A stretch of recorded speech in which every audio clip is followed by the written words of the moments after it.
Hola, ¿cómo están? Estamos nuevamente en la Hora Liberal, una semana más junto a Ignacio Briones y un invitado, ¿cómo presentarlo?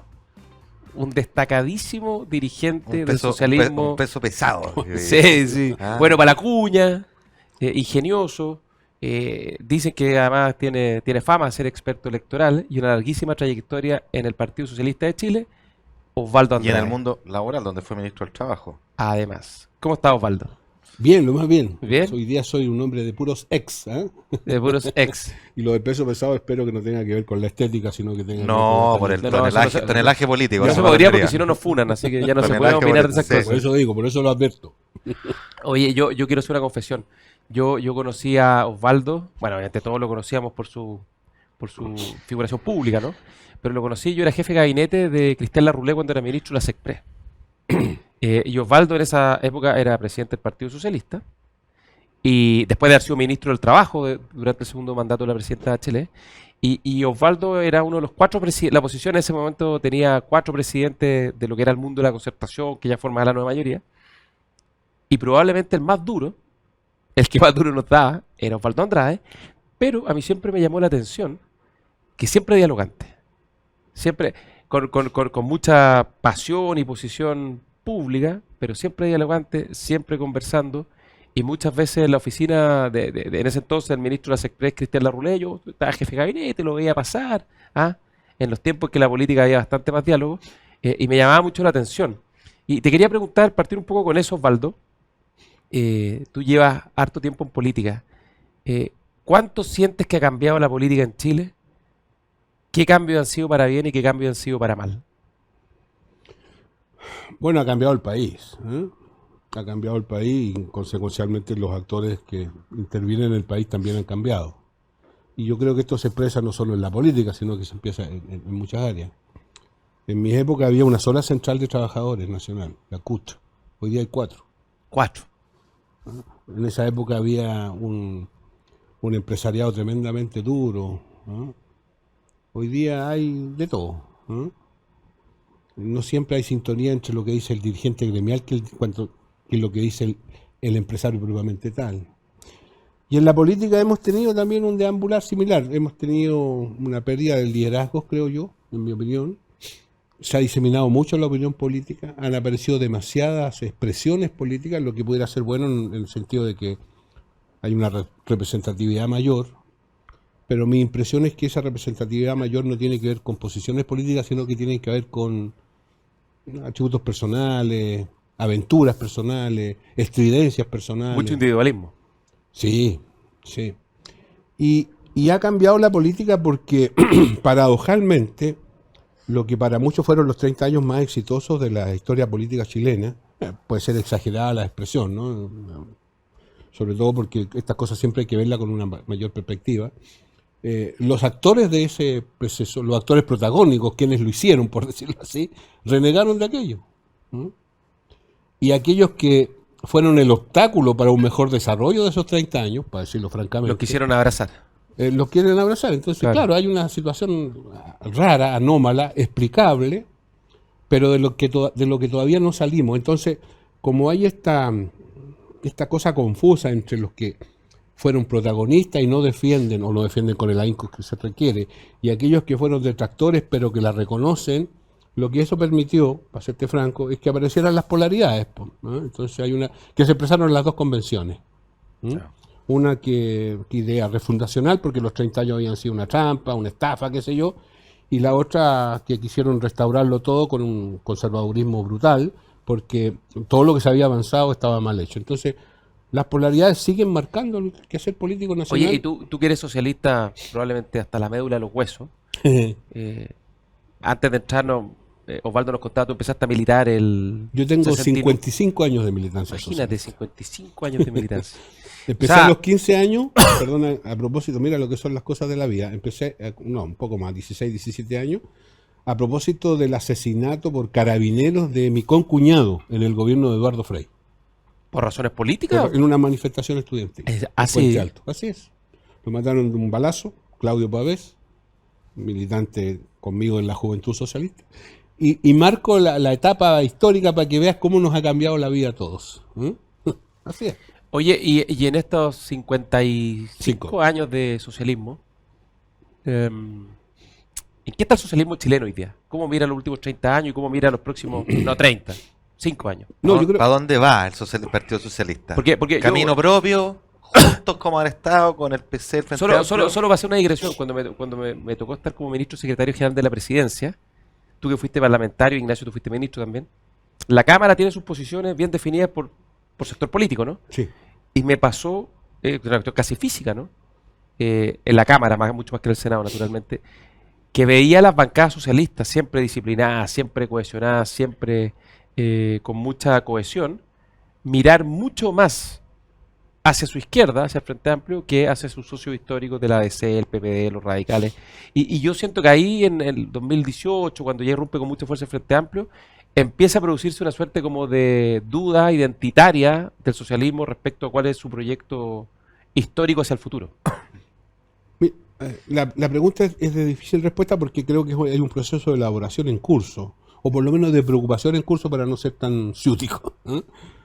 Eh, Quiero primero advertirte que el Partido Socialista de Chile es tal vez lo más parecido a la sociedad chilena. Ha tenido en sus 90 y tantos años de historia situaciones muy diversas. Ha sido gobierno, ha sido oposición, ha sido un partido en la clandestinidad, ha sido un partido... O sea, las ha vivido todas.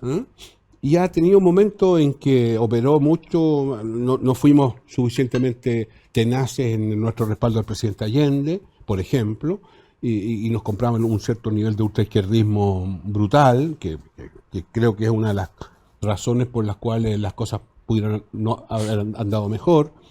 Logramos sobrevivir a pesar de que nos dieron como guaraca, a nosotros nos hicieron desaparecer 3 direcciones completas en la dictadura.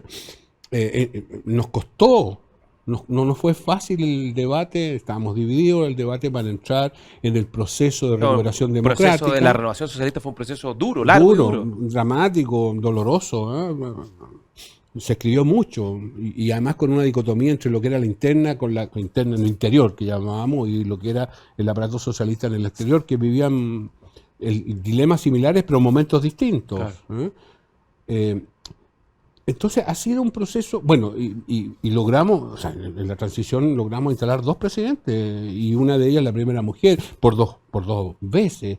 O sea, hemos tenido éxito Y político. presidencias que una terminó con 70% de aprobación y la otra con 80% de aprobación. Por eso digo, y por favor, recién lo comentábamos, el recuerdo de Ricardo Lagos, salvo aquellos detractores que van a estar siempre, es un recuerdo de un presidente que hizo bien las cosas. Entonces, tenemos un legado, un bagaje, una experiencia.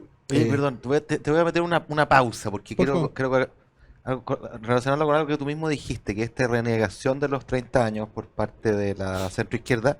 Y claro, el Partido Socialista tiene 2 presidentes, pero 3 periodos. O sea, es un protagonista de primerísima línea. Central. Entonces, un poquito la pregunta de Gonzalo reformulada es: ¿uno reniega de esa parte y esa renegación construye también la identidad futura? ¿O uno en realidad puede hacerse cargo del legado con orgullo de 3 presidencias y con las modificaciones del caso, mirando futuro, porque el país cambia, dar una continuidad a esa línea, una historia propia? ¿Cómo lo ves tú en ese plan? Sí, tal vez el concepto de renegar fue un poquito duro, excesivo. Yo creo que tal vez mejor no lo hemos valorado debidamente. Yo fui muy, bueno, como ustedes bien me lo señalaron, mi mundo ha sido el mundo del trabajo, el mundo sindical, y yo fui bastante crítico de los gobiernos de la transición en este aspecto. Pero en la perspectiva general, y yo como socialista me siento muy orgulloso de los 30 años.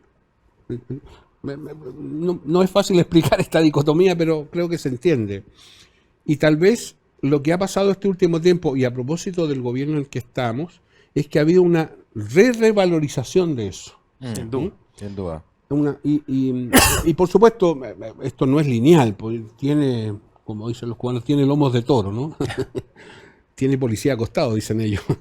Entonces, claro, estamos en un proceso en que...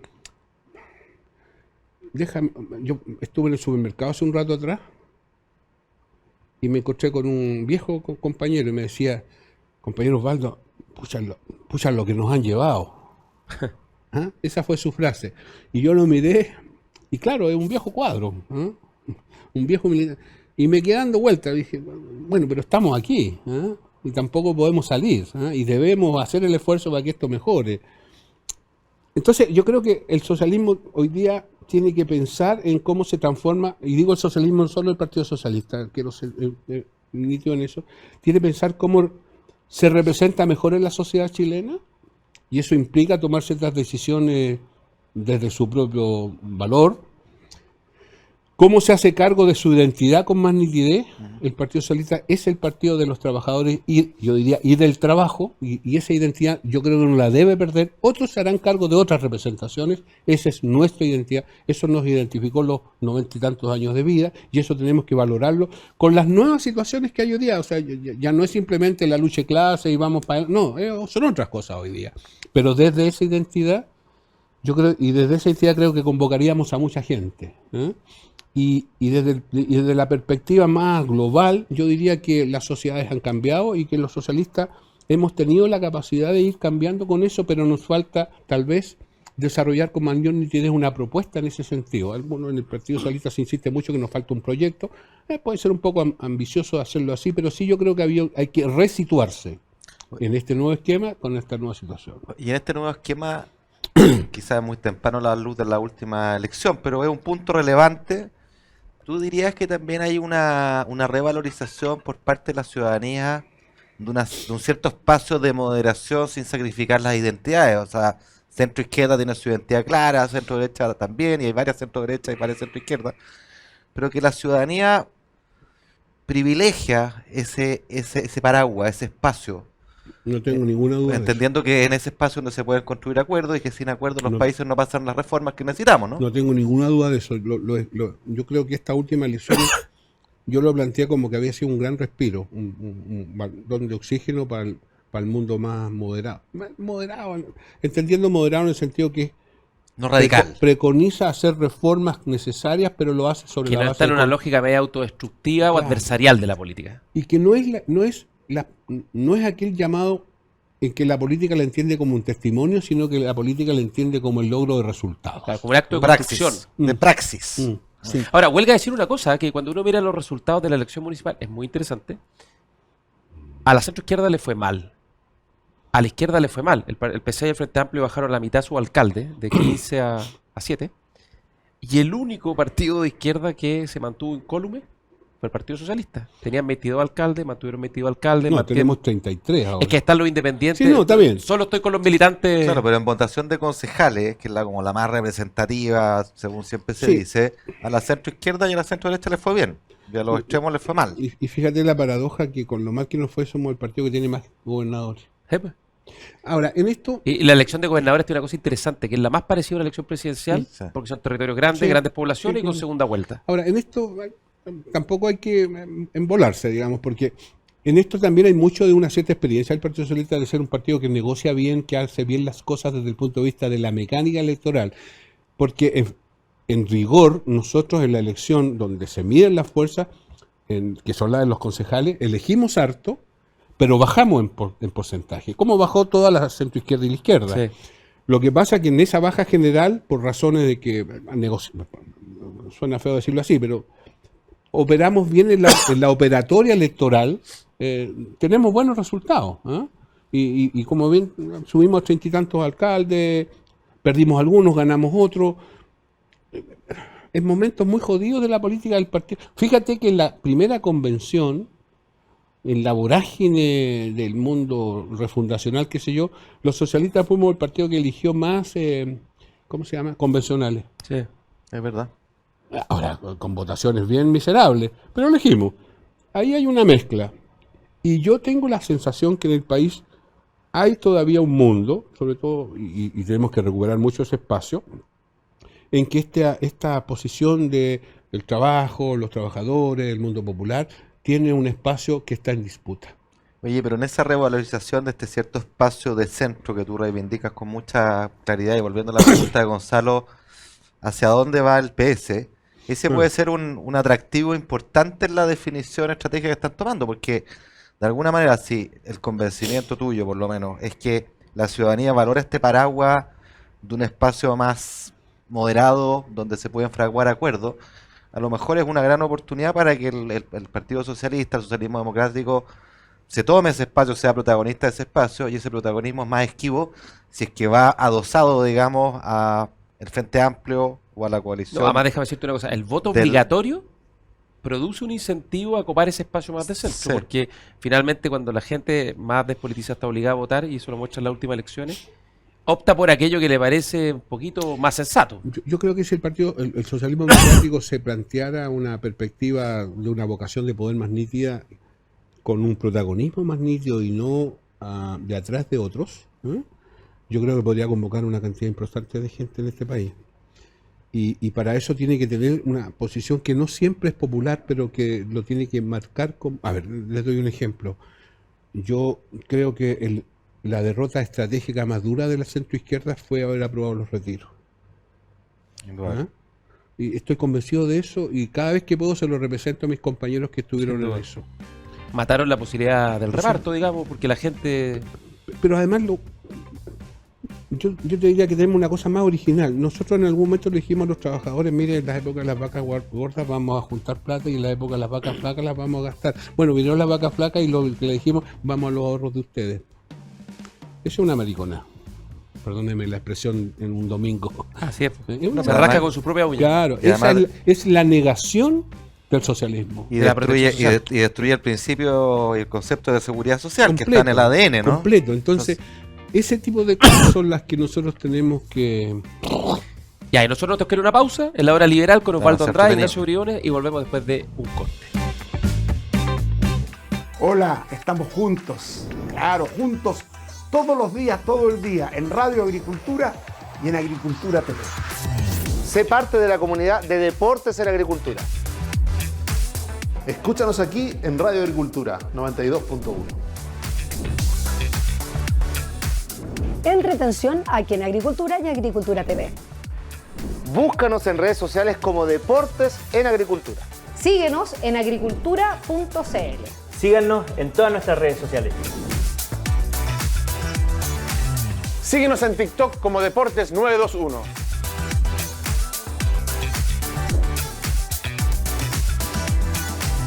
Aquí estamos conectados con Agricultura, más de 21 años liderando la audiencia gracias a su sintonía. Conectados con Agricultura.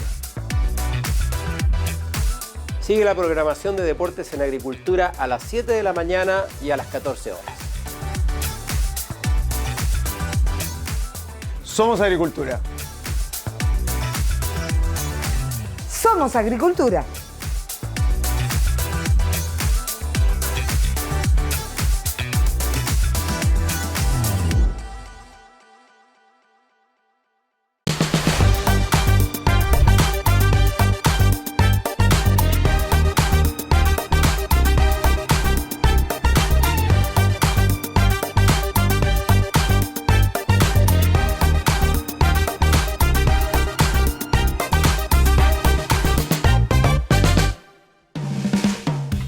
Estamos de regreso en la hora liberal después de la pausa en Agricultura, Agricultura TV, junto a Ignacio Briones, junto a Osvaldo Andrade, que fue ministro del Trabajo entre el 2006 y el 2008, primer gobierno de la presidenta Bachelet, que fue presidente del Partido Socialista de Chile, así se llama, ¿no? Así es. Partido Socialista de Chile, que ya tiene cerca de 90 años de historia. Así es. Presidente de la Cámara de Diputados. 5 años, presidente de la Cámara de Diputados. Por no sigan, por favor. Tiene una larga trayectoria del socialismo chileno y además basquetbolista. Eso sí, es verdad. Gran basquetbolista. Seleccionado. Sí, claro. ¿Y Capitán de la selección. ¿Sigue mirando básquetbol? ¿Te gusta mirar? Veo mucho básquetbol. NBA. Veo NBA y veo también en los equipos de la Liga Nacional. Que tuvo un gran triunfo hace poco a Hace Venezuela. poco le después ganamos de a Venezuela, 45 años le así ganamos a es. Venezuela. 45 Así años. es. sin Nosotros ganar le a ganamos a Venezuela en Chile en un sudamericano.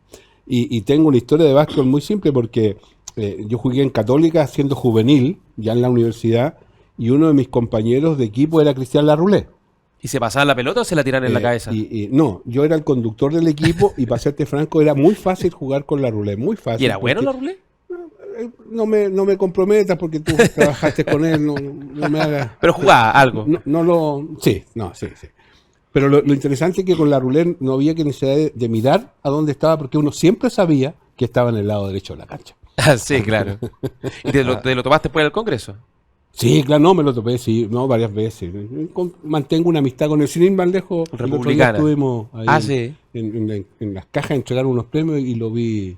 Ahí andaba. Sí, somos bien compinches. Fuimos. Digamos que Osvaldo Andrade tempranamente mostró que jugaba bien a la pelota. A esa pelota. Sí, ¿Ah? Oye, Osvaldo, y ya tú tienes además mucho, tienes ojo electoral, político. Termina el proceso de las elecciones municipales, va a pasar el verano y en marzo se inician los proyectos presidenciales, ¿cierto? Así es, parlamentario y presidencial. Y tú mencionabas algo que hay un proyecto socialista que sigue vivo, pero mirado desde afuera, la pregunta es, bueno, ¿y quién lo encabeza? Porque pareciera, el socialismo siempre se caracterizó por tener grandes líderes, los varones socialistas, después vino la presidenta Bachelet, le hablar de Ricardo Lagos, y hoy día pareciera haber alguna orfandad de liderazgo, de esos liderazgos históricos, como bien tradicional el Partido Socialista, ¿o no? Bueno, una de las consecuencias de amordazar un poco la identidad del socialismo, es que hemos encontrado liderazgo en otras partes y no hemos desarrollado los propios. Claro. Que es una cosa natural. Y yo creo que si la perspectiva del socialismo es, por el contrario, plantearse como una vocación, etcétera, tiene que ser capaz de parir esas cosas. Hoy día claramente no se ven con nitidez, eso es cierto, y tal cual como está el Trafalgar de la política, no es fácil que aparezcan. Pero la experiencia también nos ha demostrado en que estas cosas de pronto suceden. Nosotros, siento parte de la elección, convencimos a la entonces doctora Bachelet para que concursara para candidata a concejal en la comuna de Las Condes. Y perdió. O Providencia, no Las me acuerdo Condes, bien. Las Condes. Y sacó 2 puntos. Sí. No te Cuestión creo. que cada vez que... Eso nos da esperanza, Ignacio, a mí, que hemos sido candidatos derrotados. ¿Ve usted? Lo que te demuestra que de pronto, bueno, además me lo ha representado toda la vida, ¿te acordás? No, ya, está bien. Y fíjate lo que pasó después. Hace poco escribí en un artículo, me entrevistaron y yo dije que a mí me llamaba la atención la falta de coraje de algunos de nuestros ministros que no eran capaces de darse cuenta que ser ministro es una figura política que tiene perspectiva y que no termina con el gobierno, sino que tiene que tener una consecuencia superior. O sea, uno tiene que ir al Parlamento futuro a defender lo que intentó hacer como ministro. ¿Escuchaste, Ignacio? Y yo sinceramente creo que eso... Deja contarte mi experiencia. Yo llevaba 3 años ministro de Trabajo, creo que lo había hecho bien. Fui particularmente productivo en materia laboral. Se dictaron un La conjunto reforma de leyes, previsional pero otras cosas también. El otro día me acordaba la propina de los garzones, qué sé yo. 1000, exactamente 64 leyes laborales. Nunca ¿En serio? Sí. Y llevaba 3 años y además tenía una cierta figuración pública. A mí la controversia permanente con el ministro de Hacienda fue muy fructífera. Se llevaba muy bien con Andrés Velasco. Paradojalmente sí. ¿Ah, sí? Sí, teníamos una buena relación, pero Pero claro, por los medios peleaban. Yo creo que eso era casi funcional a Bachelet, que tuviera 2 miradas que a veces eran supuesto, contradictorias. El bueno y el malo ahí. Era que cachetada ella- de payaso Y esa. que ella pudiera resolver. Administrar todo su Algunas mundo. veces para allá, otras veces para acá. Yo recuerdo que cuando me nombró presidente de la comisión que llevó la reforma previsional, en Teatino se querían morir, porque como un ministro sectorial iba a ponerse por encima del ministro de Pero tú Hacienda. renunciaste el 2008. Eso te iba a contar. Y yo, si no me falla la memoria, la renuncia, algo le debe a Velasco, ¿puede ser? No. ¿No? Yo hablé con la presidenta y le dije, presidenta, se nos viene un gobierno de otro signo. Esa era mi ya. convicción. No teníamos un buen candidato, en mi opinión, y yo creo que el presidente Piñera iba a salir electo, y le dije, y yo quiero ser presidente del Partido Socialista porque quiero ser parte... Para hacerle la de vida cuadrito al presidente No Piñera. tanto como esto, pero ser un opositor tenaz, esa era mi cosa. Y para eso necesito ser parlamentario. Porque el presidente de un partido que no está en Valparaíso no pierde el control. Y ella me dijo, te encuentro toda la razón. Y renuncié. Esa fue la razón. Entonces yo digo, claro, uno se juega, tenía la ventaja de que había hecho una buena gestión, soy puentaltino de toda la vida, entonces era un distrito que me era sumamente natural, me conoce todo el mundo, tenía ciertas ventajas, no era un paso tan aventurado, pero hay que dar esos pasos. Entonces mi impresión es que hoy día... ¿Quién puede dar ese paso en el PS hoy día? ¿A quién le pones ficha tú? No, es que desde mi experiencia electoral, la peor manera de estas cosas hacerlas es poner nombre, porque con eso uno los tarja. Los mata al tiro. Camilo Entonces, Escalona proponía al ministro Marcel. ¿Y por qué no la Anderreche? ¿Y por qué no? ¿Me entiendes? La Sí. Anderreche, claro. Sí, hay Eterno gente, candidato. Hay gente. ¿Pero Anderreche es como un outsider en el peso o es puro mito eso? ¿Es militante? Sí, militante, sí. Sí, es que lo que pasa es que, por eso digo que el Partido Socialista es lo más parecido a la sociedad chilena. En el Partido Socialista, una época que coexistían los guatones, que eran una socialdemocracia de antaño, y el ultraizquierdismo más absoluto. Y en el Congreso de Chillán ganó la vía armada, que además era un mito porque jamás fue en serio eso, y eligieron secretario general al guatón, Aniceto Rodríguez. Entonces, mira. Máximo Pacheco también siempre ha tenido Por eso digo, alguna gana. Por eso digo, el problema es que hay que incorporarles ambición. Yo digo cojones porque soy un provocador, pero yo digo hay que meterle ambición porque si no, no resultan estas cosas.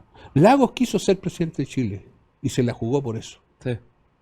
Oye, y en esa Y no, clave... se la jugó, perdió, volvió a persistir y lo logró. Y Allende, después volvió y Allende quiso, persistió tres veces. y cuando Está lo volvió a detrás. intentar el PS ahí ya le ¿Viste? le- No, bueno, ya le hizo la desconocida. es una experiencia. Oye, y en esta Mala. clave de liderazgo, renovación, búsqueda de identidad, no has querido ser explícito en cuál es la llave del futuro del PS, si es junto con la No, dignidad o camino propio.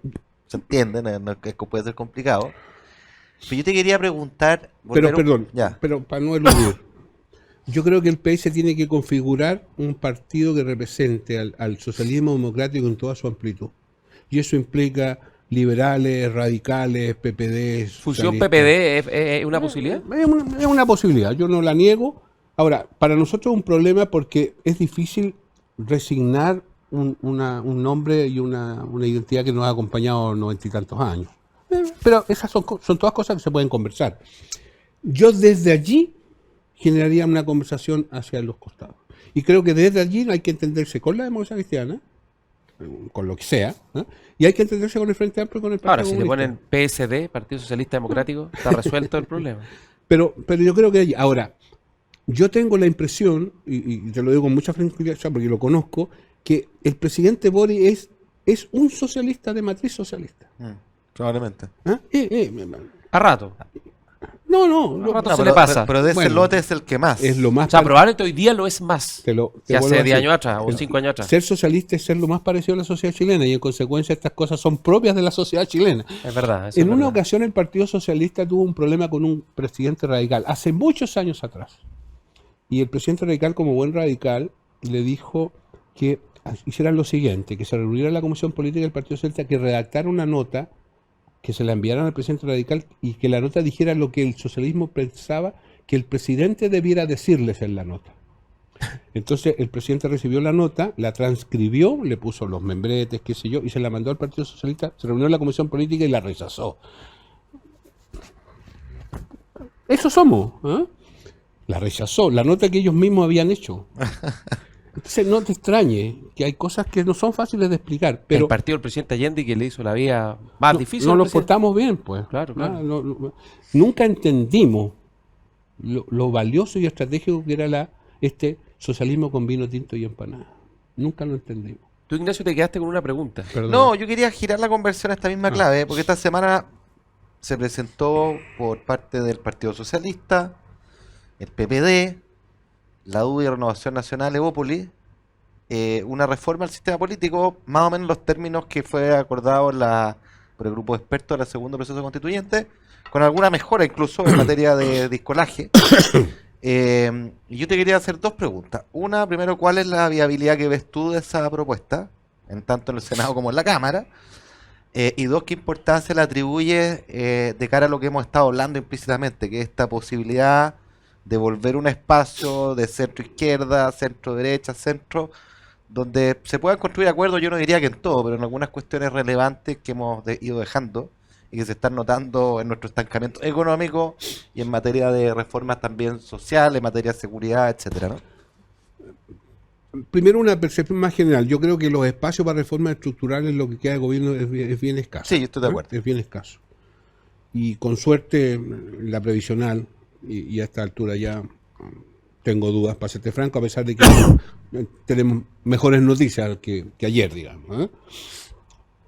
Digo eso porque lo que tenemos es una situación de un gobierno que no está en el mejor momento de su prestigio institucional, para decirlo francamente, pero además un parlamento en que también pululan dos posiciones. Algunos que dicen con este gobierno nada, porque ¿por qué le vamos a dar cualquier cosa? Aquí le vamos a dar una gotita de oxígeno. El último balón de oxígeno, que puede haber sido el domingo pasado a propósito de las elecciones de gobernadores, duró mediodía. Hoy día la discusión es otra. Fíjate tú. Hoy día, cuando debieron haber estado todos los gobernadores electos del oficialismo reunidos con el presidente, ¿no? O los ciento y tantos alcaldes, esas cosas no se pueden hacer, o no debiendo hacerse, digamos. Cierro el paréntesis. Y en la Cámara tenemos una diseminación de... Tenemos 150 partidos. Claro, bueno, exagero, ¿no? Pero tenemos. Y pareciera ser que la capacidad que hay en la propia Cámara de conversar entre sí, esto me lo dicen moros y cristianos, se hace muy difícil o es muy imposible, porque... Y además el gobierno dice que a veces uno habla con la gente y a la media hora cambia de opinión, entonces tampoco los compromisos se cumplen. Esa dificultad, además, en un cuadro que en el próximo año se abre el nuevo proceso, el túnel electoral que le va a llevar reelección de la Cámara completa, pares en senadores y presidencial, tampoco augura un clima adecuado para esto. Yo siempre he pensado, yo opiné que el presidente de la República el día lunes posterior a la elección debiera habernos planteado una hoja de ruta en que incorporara aquello que es viable y aquello que quedó... Pero tú ves viable la aprobación de esta reforma electoral que es acotada. En el Senado lo veo perfectamente posible, porque además la sola suscripción de los patrocinantes da cuenta de un... Alcanza, con eso basta ya. En la Cámara lo veo más difícil y creo que ahí es crucial la posición que tome el gobierno. Es crucial, porque si queda solo entregado a la voluntad y a las convicciones de los actores, donde están los incumbentes, que además serían muchos de ellos víctimas de esta reforma, todos los chicos, digamos, se hace muy difícil. Y como además la última vuelta que con voto obligatorio mostró que los que aparentemente estaban relativamente tranquilos, hay que ponerse nervioso, hay más posibles víctimas. Entonces es el gobierno el que tiene que ordenar las huestes para que esto sea posible. Si lo logra, es una buena noticia que el Frente Amplio sea un solo partido, porque ya eso ayuda. Yo el riesgo de la desaparición, sí, por supuesto. Facilita las cosas. Qué sé yo, la UDI ya... No, los grandes van a apoyar todo. Y la UDI respiró un poco de la amenaza republicana. Sacó la cabeza al agua, sin duda. Claro. Llevó Poli que puede desaparecer, estamos comprometidos con la causa. Totalmente, la hemos empujado. Toda la vida. La ha empujado, de hecho, Poli. Oye, Osvaldo, y una pregunta un poco más de fondo, porque más allá de reformas puntuales, una cosa que Ignacio Briones ha venido planteando mucho y varios hemos venido poniendo sobre la mesa, es la necesidad de tener un pacto de gobernabilidad, de desarrollo, un cierto marco para que este país salga de este marasmo que ya lleva mucho rato, no 2 años, 3 años, 5 años incluso, sino ya son cerca de 10 años, que la economía está muy debilitada, el mercado laboral también está debilitado, la inseguridad ha ido creciendo muy fuertemente, la calidad de la educación está completamente estancada y los colegios públicos se desplomaron. Entonces, ¿tú ves viable una suerte de pacto de gobernabilidad en algunos temas fundamentales? Es decir, que en algunos temas, no en todos los temas, yo lo veo viable. Y no entre todos los actores, yo lo porque veo no viable, todos van a querer. Claro. ¿Sabes qué más? Vamos a promover la inversión con mucho cuidado por el medio ambiente, nos vamos a enfocar en mejorar la calidad de la sala de clase y devolver el respeto al profesor para que vuelvan a mejorar los procesos de aprendizaje, nos vamos a enfocar en terminar las listas de espera porque hay un drama en materia de salud en la lista de espera y vamos a combatir muy fuertemente el crimen organizado y vamos a proteger con mucha fuerza nuestras fronteras. No, bueno, mucho más que eso. No es modesto lo que estoy planteando, pero a ver, yo creo que si sigue una lectura adecuada a los resultados de las elecciones recién pasadas, el pacto es perfectamente viable. ¿Y en qué se podría pactar? Déjame expresarte un poquito más esto. Porque lo que la ciudadanía le dijo, la ciudadanía tiempo atrás dijo que lo que quería refundacionar el país, eligió lo que eligió. La ciudadanía después le dijo al país que quería volver atrás y eligió lo que eligió, y cada vez que se fue sometida a estas dos aspiraciones a la ciudadanía le dijo que no. Y lo que dijo en la última elección es, mire, aquí no queremos polaridades, ¿no? Queremos sensatez, en líneas más intermedias, la posibilidad de llegar a acuerdo, construir. O sea, esa es una señal inequívoca. No, pero una señal que obliga a gran responsabilidad, porque te están dando una chance que si tú no haces delivery, el péndulo capaz que la próxima para donde vaya. El péndulo se puede ir para cualquier lado de nuevo, entonces obliga a hacer delivery. Si no llegamos a acuerdo en la reforma previsional, y yo le digo a un trabajador qué opina, yo me voy a hacer muy simple. Si no hay acuerdo entre los políticos en la reforma previsional, el 10 y eventualmente el 6 que venga a mi bolsillo, se acabó que yo aporte a la previsión. Claro. Además. ¿Y por qué no? Pues, bueno, si me reajustan el sueldo en 10% al tiro. O sea, tenemos peligros, pero quiero ir un poco más allá. Entonces yo creo que el espacio está y falta la convocatoria. La convocatoria debería hacerla el presidente, si leyera los resultados. No tengo ninguna... Más allá de quién es el presidente. Lo mismo dije en alguna ocasión respecto al presidente Piñera. Es el presidente, para eso lo eligieron. Para que gobierne, y gobernar significa convocar a las fuerzas. Como eso tiene ciertas dificultades, yo activaría otros actores también. Mira, en una de las encuestas que vi tiempo atrás, no soy muy adepto a las encuestas, pero de repente las veo, los sindicatos estaban en el 6º lugar. Estaban los carabineros, los bomberos, los que están siempre. Y el mundo empresarial estaba como en el 11. Y después para abajo está el Congreso, políticos, la el Fiscalía. juiciado, bueno, esos dos actores, puta, algo podrían colaborar en esto. ¿No? Si tienen ese grado de legitimidad, algo podrían hacer al respecto. Yo cada vez que hablo con el mundo sindical, que lo conozco, y que hablo con el mundo empresarial, que también aprendió a conocerlo, les digo, ustedes, bueno, a lo único... Perdón. Está bien. Problema. Apasionado, está bien. Ustedes a lo único que se dedican a tirarse polla entre ustedes, güey. Y si no con el gobierno. Entonces ahora la discusión es que la ministra dijo que no entendía el paro del sector público, entonces ya la ministra, qué sé yo. ¿Y cuánto se ponen de acuerdo ustedes como actores centrales del desarrollo de este país? Porque cual sea la convocatoria que se nos haga, necesita trabajadores y necesita empresarios. ¿Y por qué no conversan ustedes de estos temas? Oye, te hago un Oye, a doble propósito, no tengo que ir a una pausa. Así que volvemos. yo tomo la palabra, porque tengo dos preguntas ahí. Ya. Y nos vamos a la pausa. También recordando a un gran líder empresarial que partió. Una pena, muy anticipado. Muy triste la partida de Alfonso Suet. Gran tipo. Que entre gran amigo. paréntesis construyó una gran relación con la presidenta de la CUT entonces, Bárbara Así es, Figueroa. así Escribieron es. hasta un libro juntos. Y una lástima, se le va a echar de menos ese tipo de dirigencias y dirigentes. Nos vamos a la pausa. Hola, estamos juntos, claro, juntos todos los días, todo el día, en Radio Agricultura y en Agricultura TV. Sé parte de la comunidad de Deportes en Agricultura. Escúchanos aquí en Radio Agricultura 92.1. Entretención aquí en Agricultura y Agricultura TV. Búscanos en redes sociales como Deportes en Agricultura. Síguenos en agricultura.cl. Síganos en todas nuestras redes sociales. Síguenos en TikTok como Deportes 921.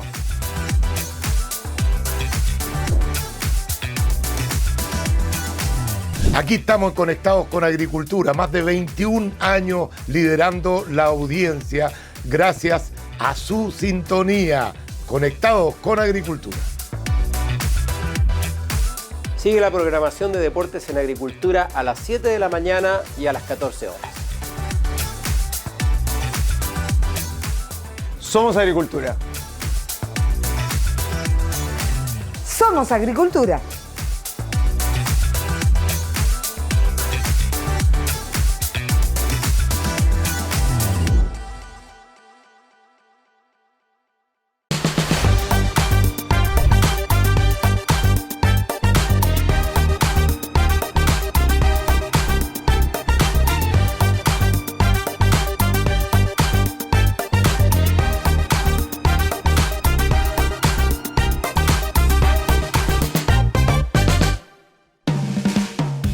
Estamos de vuelta en la hora liberal con Osvaldo Andrade, que es basquetbolista, socialista, ministro, presidente de la Cámara. ¿Alguna dimensión desconocida? ¿Algún Abogado, hobby? soy abogado. Abogado, Abogado. también Es abogado. lo más permanente que tengo a Oye, esta altura. Estudiaste en la Católica, pero titulado en Salamanca.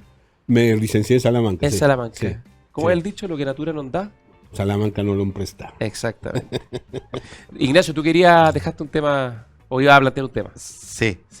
Bueno, primero un homenaje a Alfonso Suet, efectivamente, un gran ser humano, gran dirigente, gran empresario, buen amigo, además. Una vocación muy social. Sí, se le echará mucho menos, honestamente.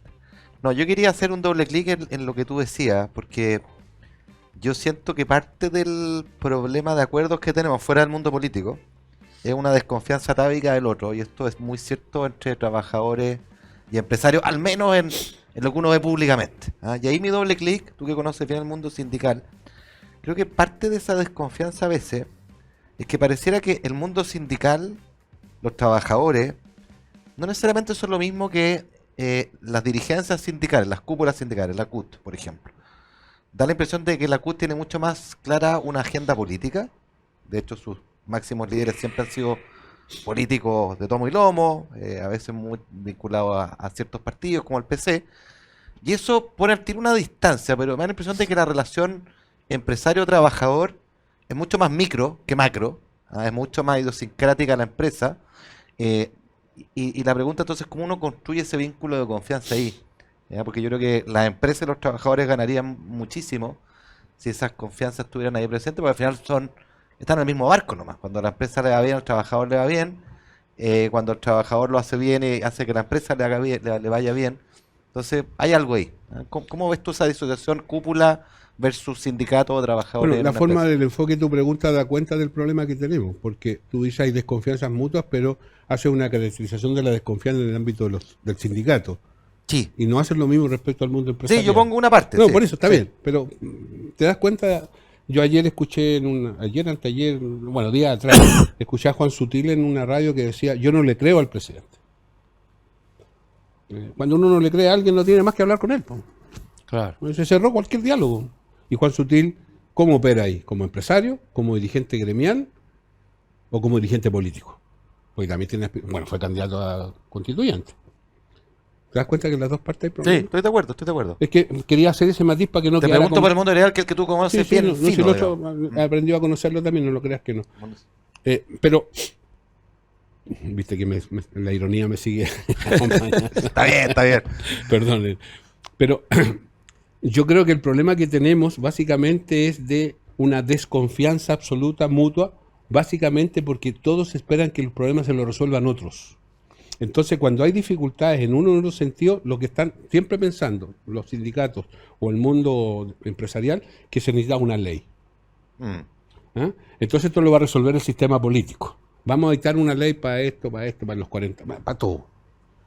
Y todas esas cosas se podrían resolver sin ley. ¿Cómo? Con un diálogo directo. Claro, son síntomas de un defecto de diálogo. Exactamente. O porque no se conocen, o porque los viejos sienten que no van en la parada del éxito de la empresa, que se los faenan, o porque los empresarios piensan que lo único que quieren es ser dirigente sindical para tener fuero. Instaladas esas lógicas, claro, pasa lo que dice Sutil, no le creo. Y en consecuencia, si no le creo al patrón, lo tengo que, todas las veces que pueda, entonces voy a hacer un bono de término de negociación de 35 millones de pesos, no importa lo que pase. Yo creo que lo que tenemos es un déficit brutal de confianza entre los actores y que desgraciadamente esperan que otros les resuelvan, y las confianzas no las resuelven otros, las resuelven los actores propiamente tal. Entre las muchas cosas que les quiero contar una cosa muy puntual. Fíjate que una vez conversando con un gerente de una empresa le dije, y tenían problemas de relación, estaban previo a la negociación colectiva, yo le dije, ¿tú bailas cueca? No, me dijo, aprende a bailar cueca. ¿Y para qué? Aprende a bailar cueca. Y agarró papa y no es tan difícil. Entonces, como una semana antes del inicio de la negociación colectiva hubo una fiesta. Hubo una fiesta del sindicato y el gerente fue y bailó cueca. ¿Y tú sabes cuál fue el comentario del sindicato? Perdónenme la expresión día domingo. Oye, el hueón baila cueca. Cambió la fisonomía de la relación. Bueno, es un detalle. Yo no estoy diciendo con eso que ojalá todo... Yo viví eso una vez. Mira. En el mundo municipal. Cuando partí trabajando, me fui de Santiago a trabajar a un municipio en el sur, en Futrono. Joven, ingeniero de la Católica, me miraban con mucha desconfianza, obviamente, que es este tipo trasplantado acá de otro mundo.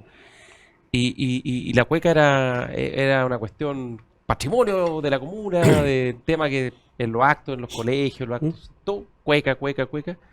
Y yo, más o menos nomás para la cueca. Nadie me lo recomendó, pero caché rápidamente que si no bailaba cueca está. Y puesto de otra manera, cuando uno entiende que los códigos de comunicación construyen confianza, y que al revés, cuando no hay comunicación, el baile, la música, ese tipo de cosas son códigos de comunicación, la comunicación se hace imposible. Uno tiene que entender al otro, ponerse en su posición y tratar de encontrar esos códigos comunes. Pero bueno, lo que hizo Osvaldo, me gustó mucho esa reflexión, porque es muy cierta. Cuando prima la desconfianza y uno dice no te creo, por lo tanto no hay diálogo, y espera que los problemas se los resuelvan otros, claro, se los va a terminar resolviendo otro, pero mal, generalmente mal. Porque además y después uno se queja de esa solución porque es permanente. Y uno dice, estoy en una camisa de fuerza en mi empresa o mi pega, es de tal o cual sector y no de este otro. Ignacio, mira lo que nos pasó con las 40 horas. Con las 40 horas todo el mundo, gran reforma, el legado, qué sé yo, y de repente de repente por ahí un tribunal dijo que era posible que en vez de Parcializarlo. 1 hora eran 10 minutos Proporcional. y se acabó. O sea, míralo. Si en vez de haber dictado una ley, lo que tuviésemos sería un sistema de diálogo social, sindicato-empresa, insisto, sindicato para que sea un diálogo equilibrado, en que esas cosas se puedan resolver. Oye, en el cobre, las jornadas especiales al filo de la ley han sido históricas. Sí, claro, pues. Y nunca la inspección del trabajo se mete porque, bueno, si el sindicato se puso de acuerdo con el patrón, ¿para qué nos vamos a meter nosotros? Y además es la forma de resolver un problema. Bueno, esa confianza hay que reconstruirla. Y con franqueza, esa confianza se reconstruye simplemente con los que tienen que hacerlo. No hay un tercero. Te voy a dar otro ejemplo respecto de esto. Nosotros tenemos serios problemas con los proyectos. Y hay una cierta severa dificultad entre el proyecto, las normas medioambientales, la autoridad, la permisología. Ya hay una fajamama ahí. ¿Y alguna vez a alguien se le ocurrió poner como actores de estas cosas a los 10.000, 20.000, 30.000 trabajadores que están detrás de un proyecto de esto? ¿Y por qué no les preguntan a ellos? ¿Por qué los trabajadores no pueden opinar respecto de un determinado proyecto que les garantiza a ellos 10.000, 12.000, 15.000 empleos decentes en un momento en que además queremos terminar con la informalidad? Esa conversación nadie la hace. Y por favor, y están ahí, si no Oye, buscarlo a otro país. Además, fiel a este programa, a la hora liberal, el principio que esboza Osvaldo es súper liberal, porque en el fondo es descentralizar las discusiones en lugar de que tome el comando, ¿no es cierto?, un burócrata central o una ley que los trata a todos con la misma vara cuando somos distintos, las realidades son distintas. Yo creo que si nosotros lográsemos instalar la lógica de que sindicato y empleador tienen la capacidad de llegar a acuerdos, nos evitaríamos muchas leyes, muchas, que normalmente rigidizan eso. Ahora, entonces la ley que debiera, como igual en Chile nos gustan las leyes a todos y además para eso están los abogados, entonces la ley lo que debiera tal vez comenzar es abrir los espacios de diálogo. ahora, el problema este es mucho más estructural, porque este el no te creo, que dices tú, pasa en todos los planos. En términos políticos, cuando gobernaba el presidente Piñera, la izquierda fue particularmente dura y exacerbó este concepto del no te creo, y hoy día, más allá de los errores del gobierno que sin duda lo ha cometido, también hay una oposición que yo creo que no es ni cercanamente dura a lo que fue la oposición al gobierno del presidente Piñera, pero que también en momentos se extrema en la dureza y no se abre a conversar nada, digamos. Y el problema del no te creo es que tiene una lógica autodestructiva. Eso solo termina mal. No hay ni una posibilidad que termine bien porque cuando tú no tienes ni una posibilidad de, al final del día, tratar de encontrar 2 o 3 cosas en común, entonces al final somos archipiélagos. Claro, pero en este caso, a mí me gusta mucho la profundidad de la reflexión, porque cuando uno espera que la solución la traiga otro, terminas en un marco legal que es súper rígido y es amplio, un árbol frondoso, y yo siento que nos desvía de las conversaciones relevantes que tienen que ver con el cambio de entorno, siempre poniendo al centro que de lo que se trata al final es el bienestar de las personas, los trabajadores y los empresarios. Cuando hablamos de crecimiento económico, el objetivo último es ese. Entonces, yo siento que, claro, tú dices, el bono por término de conflicto es expresión supina de esto que estamos hablando, si es como una contradicción en los términos. O sea, ¿por qué tiene que haber un bono? Porque hubo un conflicto, es como incentivar el conflicto. O es un resultado de que hay un conflicto permanente. Pero yo te quería preguntar, Osvaldo, en esta clave de un diálogo mucho más descentralizado, más de buena fe, atendiendo las particularidades de cada sector, ¿qué costo está teniendo la ausencia de este tipo de diálogo en otro plano? No solo las remuneraciones, que es lo típico, las jornadas, que es lo típico, sino que es lo que está pasando con el cambio tecnológico, la inteligencia artificial. Yo siento que este es un debate que no estamos teniendo, es un tsunami que viene, que tiene muchas cosas positivas, pero que puede tener efectos bastante devastadores en varias ocupaciones, y que increíblemente nuestro código laboral, nuestra regulación laboral rígida, no parece estar adaptándose a este cambio. Y nuestra discusión pública ni siquiera... Necesita adaptación. Mira esto que está pasando. Claro, necesita adaptación, y esa adaptación la encuentra en el principio que tú esbozaste. Descentralicemos el diálogo de buena fe para que cada uno encuentre esas soluciones y pueda anticipar las cosas que están pasando, ¿no? Bueno, a propósito de lo que dice, yo reitero el concepto. Yo creo que estas cosas son las que hay que conversar entre los actores inherentes, ¿eh? Y darle respaldo formal a esa conversación, y darle respaldo formal. En el segundo gobierno de la presidenta Bachelet se intentó una reforma al sistema laboral, tratando de ampliar las posibilidades de pactos de adaptabilidad en las empresas, que no resultó, y mira la paradoja, ¿eh? Estábamos de acuerdo con esa alternativa en el entonces ministro de Hacienda Valdés, el ministro del Interior Burgos, si mal no recuerdo, y yo como representante del PS o presidente de la Cámara, ya no me acuerdo bien, y se oponía a la entonces ministra del Trabajo, compañera vuestra del lote, Jimena Rincón, Sí. que en ese tiempo era de izquierda. Bueno, y la CUT. Entonces, hay que avanzar en eso. Mira, si los liderazgos se miden cuando uno enfrenta a los propios. Sí, pues, Sin exactamente. duda. Si ahí uno ve los liderazgos, cuando uno sigue la corriente de la mayoría, La parte es fácil. como, es como el rey que tomó agua para hablar tonteras como el resto del reino nomás. Pues el liderazgo es el que hace lo contrario, el que apunta, el que lleva adelante, que convence. Ahí se notan los cojones. Pues, perdónenme Entonces la hay muy poco liderazgo en Es Chile. que ese es el problema que tenemos. Entonces, como no hay tanto liderazgo, lo que tenemos que lograr es que actores colectivos, y por eso hablo del sindicato sexto lugar, empresario de 11 lugar en la encuesta, pues, hagan un esfuerzo para ponerse de acuerdo entre ellos. Yo participé en una cosa que me invitó la CPC, me invitaron unos viejos de una de las centrales, para ver el tema de la declaración y no pago. ¿Ah? ¿La cuál? ¿La qué? Declaración y no pago de las concesiones previsionales. Ok. Y costó un mundo demostrar que se trataba de una apropiación que hacía el empleador de los fondos de los trabajadores. Y no llegaron a acuerdo. Y no llegaron a acuerdo de la forma de resolver el problema. Apropiación es una manera elegante de decir un robo. Porque es un Bueno, robo. está bien. Es un robo de... Claro. Y no llegaron a acuerdo. Si no se ponen de acuerdo en algo que es tan obvio como eso, claro, pero hay que hacer ese esfuerzo. Entonces, cuando Sutil dice yo no le creo, bueno, otros dirán yo no le creo a Sutil, y hasta ahí llegó la conversación. Hasta ahí llegamos. Y lo otro que quiero decir a propósito, que lo peor que puede hacer uno es vender estas cosas como amenaza. ¿Ah? Entonces, cuando ya se instala como una amenaza, la gente empieza a verlo empieza a ver todo mal. ¿Ah? Y la verdad que son oportunidades. Y es medio ciútico esto de las oportunidades. Yo no es un lenguaje que me acompaña en mi historia, pero de verdad creo que así. Y creo que el mundo sindical lo puede entender así, en tanto cuanto sea parte de la conversación. Eso es muy importante, porque el mismo concepto de adaptabilidad algunos lo miran con sospecha porque lo asocian a flexibilidad, y la flexibilidad tiene esta connotación peyorativa que usted quiere... es un mecanismo de no solo de supervivencia, sino que de mejora, porque quien no se adapta al entorno perece, ¿no? En mi primera conversación... Señores, nos pilló la hora. En Así que... mi primera conversación con vuestro presidente Piñera, de estos temas, le dije, presidente, le doy una opinión simplemente.